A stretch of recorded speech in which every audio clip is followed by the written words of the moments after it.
Buenos días, queridos estudiantes. En el día de hoy vamos a hablar acerca de las características que presentan los ecosistemas. Para empezar, vamos a recordar qué es un sistema. Pues bien, un sistema es un conjunto de partes que se conectan o se interrelacionan entre sí. Pues bien, teniendo en cuenta qué es un sistema, podemos decir entonces que un ecosistema es un tipo o es un sistema que está formado por el conjunto de seres vivos y el medio físico en el que habita. En un ecosistema, los seres vivos interactúan entre sí con el hábitat o el medio físico donde se encuentra. En un ecosistema, los seres vivos interactúan entre sí con su medio físico, como por ejemplo en los humedales, los bosques, los desiertos y los acuarios. Bien, los ecosistemas tienen las siguientes características. Son sistemas abiertos y cambian continuamente.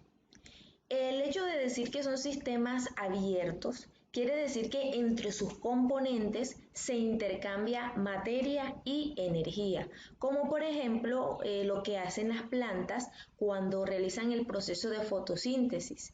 Ellas intercambian elementos con el medio. Cuando hablamos de que cambian continuamente, nos referimos al cambio que se da debido a los eventos naturales que ocurren entre sus componentes. Por ejemplo, cuando talamos o cuando se cae un árbol, ese bosque de donde pertenecía el árbol va a cambiar su aspecto físico. Bien, para estudiar los ecosistemas debemos conocer aquellos componentes, cómo se han clasificado. Estos se clasifican en dos, los factores bióticos y los factores abióticos. Bien, los factores bióticos son los seres vivos de un ecosistema. Y los factores abióticos son esos componentes no vivos que tiene un ecosistema y que pueden determinar la supervivencia de cualquier ser vivo. A continuación vamos a conocer cuáles son los niveles de organización que tienen los factores bióticos.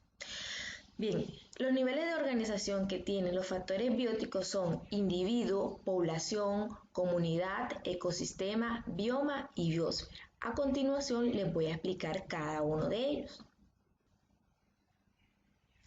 Bien, el individuo es el primer nivel de organización de los seres vivos. Los individuos se diferencian de otros por tener infinidades de características. Una de las características que presentan los individuos es esa capacidad que tienen para reproducirse entre sí. Bien, seguimos con la población. La población es el conjunto de individuos de la misma especie que se reproducen entre sí y viven juntos en los mismos o en un mismo tiempo y espacio. La comunidad es el conjunto de poblaciones que interactúan entre ellas y habitan en un mismo tiempo y lugar. Bien, los ecosistemas es el conjunto de comunidades y de factores abióticos, recuerden todo aquello que no tiene vida, con los que se relacionan en un lugar y tiempo definido. Los biomas son el conjunto de ecosistemas que comparten un mismo clima y están delimitados por las condiciones ambientales de todos los seres vivos que se encuentran allí. Y la biosfera es la capa de la Tierra que contiene a los ecosistemas y desde allí es donde se da la vida. Existen algunas adaptaciones que se presentan en las especies que se encuentran en un ecosistema. Estas adaptaciones son adaptaciones morfológicas, adaptaciones etológicas y adaptaciones fisiológicas. Las adaptaciones morfológicas se refiere a las características físicas que presentan los organismos. Las adaptaciones etológicas son aquellos cambios en los hábitos y comportamientos que presentan las especies. Y las adaptaciones fisiológicas son aquellas que se refieren al funcionamiento interno de los organismos. Bien, chicos, les quiero contar que todos los seres vivos establecen relaciones entre individuos de la misma especie o con individuos de diferentes especies. A estas relaciones se les conoce como relaciones intraespecíficas y relaciones interespecíficas. Pues bien, las relaciones intraespecíficas son aquellas que se dan entre individuos de la misma especie. Estas relaciones son la competencia y la cooperación. Pues bien, la competencia se da cuando un individuo de la misma especie compite por los mismos recursos y la cooperación ocurre cuando individuos de la misma especie se agrupan para tener un beneficio común, o sea, cooperan. Compiten y cooperan.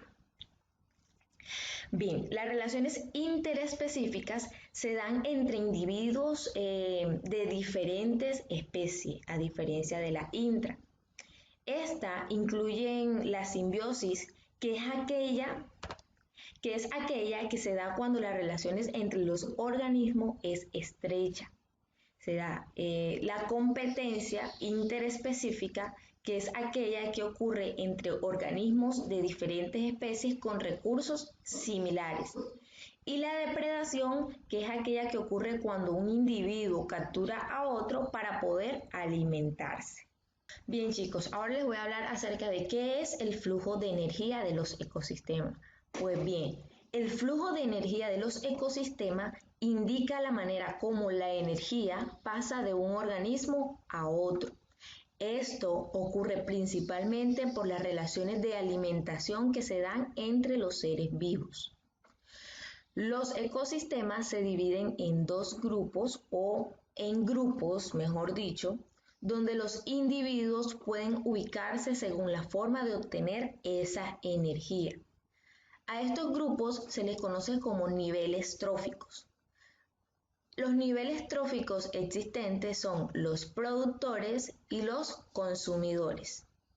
Los productores tienen la capacidad de fabricar nutrientes a partir de energía solar y otras sustancias, como por ejemplo es el caso de las plantas, quienes adquieren la energía por medio de los rayos del sol. Y los consumidores son aquellos que obtienen su energía al alimentarse de otros seres vivos.